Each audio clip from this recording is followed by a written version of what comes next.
ایک شخص نے حضرت ابو بکر صدیق رضی اللہ تعالی عنہ کو آقا کریم صلی اللہ علیہ وآلہ وسلم کی موجودگی میں گالی دی تو آپ آگے سے خاموش رہے، کچھ نہ کہا۔ تو اللہ کے نبی نے حضرت ابو بکر صدیق رضی اللہ تعالی عنہ کو دیکھا اور آپ مسکرا دیے۔ دوسری مرتبہ اس شخص نے پھر حضرت ابو بکر صدیق کو گالی دی، آپ پھر خاموش رہے، آگے سے کچھ نہ بولے۔ تو اللہ کے نبی نے حضرت ابو بکر صدیق رضی اللہ تعالی عنہ کو دیکھا اور آپ مسکرا دیے۔ تیسری مرتبہ پھر اس ظالم نے حضرت ابو بکر صدیق رضی اللہ تعالی عنہ کو گالی دی تو اس مرتبہ حضرت ابو بکر صدیق رضی اللہ تعالی عنہ سے رہا نہیں گیا، تو آپ نے اپنا دفاع کرنے کے لیے آگے سے جواب دے دیا۔ تو اللہ کے نبی نے ناراضگی کا اظہار کیا، وہاں سے اٹھے اور چل پڑے۔ پھر حضرت ابو بکر صدیق سے بھی نہ رہا گیا، دوڑ کر پیچھے گئے، جا کر عرض کرتے ہیں، یا رسول اللہ، پہلی مرتبہ اس ظالم نے مجھے گالی دی، میں آگے سے خاموش رہا، آپ دیکھ کر مسکرائے۔ دوسری مرتبہ اس ظالم نے مجھے پھر گالی دی، میں پھر خاموش رہا، برداشت کر گیا، آپ نے پھر میری طرف دیکھا اور آپ مسکرائے۔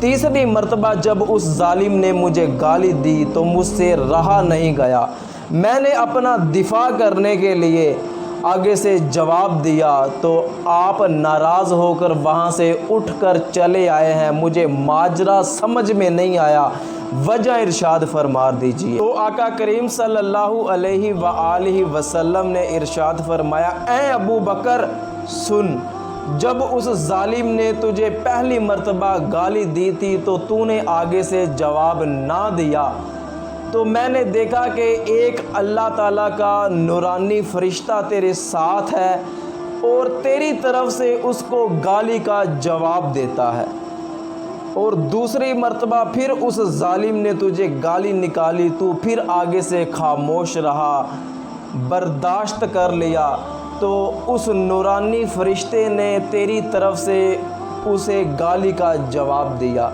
تیسری مرتبہ جب اس نے تجھے گالی دی تو تو نے اپنا دفاع کرنے کے لیے اس کو آگے سے جواب دیا، تو وہاں سے وہ فرشتہ چلا گیا اور وہاں پہ شیطان آ کے بیٹھ گیا۔ تو جس جگہ شیطان آ جائے میں محمد وہاں پہ کیسے بیٹھ سکتا ہوں؟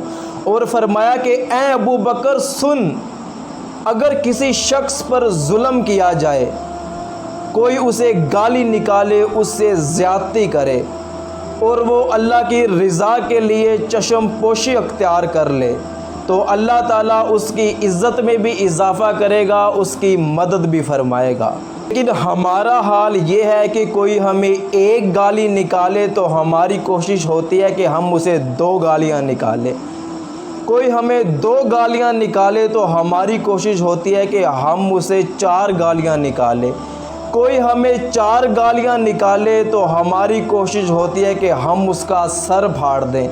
یار مجمع میں سے کوئی بندہ اٹھ کے مجھے گالی نکالے تو ایسا نہیں ہے کہ وہ گالی میرے سر پر لگ جائے گی، وہ گالی میرے امامے پر لگ جائے گی، وہ گالی میرے کپڑوں پہ لگی ہوئی نظر آئے گی۔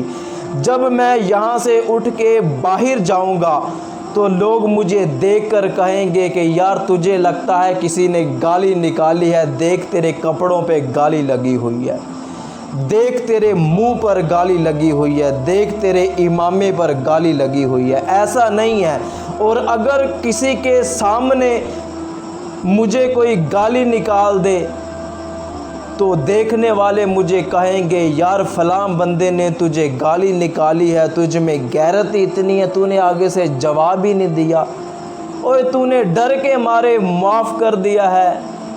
یار وہ ڈر کے مارے معاف کرنا تو ایک طرف، ہم نے تو اللہ کے نبی کے فرمان پر عمل کرنا ہے۔ یار کوئی کہتا ہے تو کہہ دے، اللہ کے نبی نے فرمایا برداشت کرو، چشم پوشی اختیار کرو۔ اور آقا کریم صلی اللہ علیہ وآلہ وسلم نے فرمایا کہ کوئی شخص کسی پر ظلم کرے، زیادتی کرے، زبان درازی کرے اور سامنے والا شخص جواب دینے کی بھی طاقت رکھتا ہے لیکن اللہ کی رضا کے لیے چشم پوشی اختیار کر لے، اسے معاف کر دے، صبر کر جائے، فرمایا کہ قیامت کے دن اللہ تعالیٰ اسے مخلوق کے سامنے بلائے گا اور فرمائے گا جا تیرے لیے جنت کے دروازے کھلے ہیں، جس حور سے چاہے جا کے نکاح کر لے۔ اس سے بڑا بھی کوئی انعام ہو سکتا ہے؟ آپ کسی کو گالی کا جواب دیں گے تو زیادہ سے زیادہ کیا ہوگا؟ آپ کے اندر جو انتقام کی آگ بھڑک رہی تھی وہ ختم ہو جائے گی۔ آپ نے اس کو گالی دی، اس نے آپ کو گالی دی، آپ میں اور اس میں فرق ہی کیا رہا؟ شیئر ضرور کریں، ہو سکتا ہے آپ کے ایک شیئر سے یہ بات کسی کے دل میں اتر جائے۔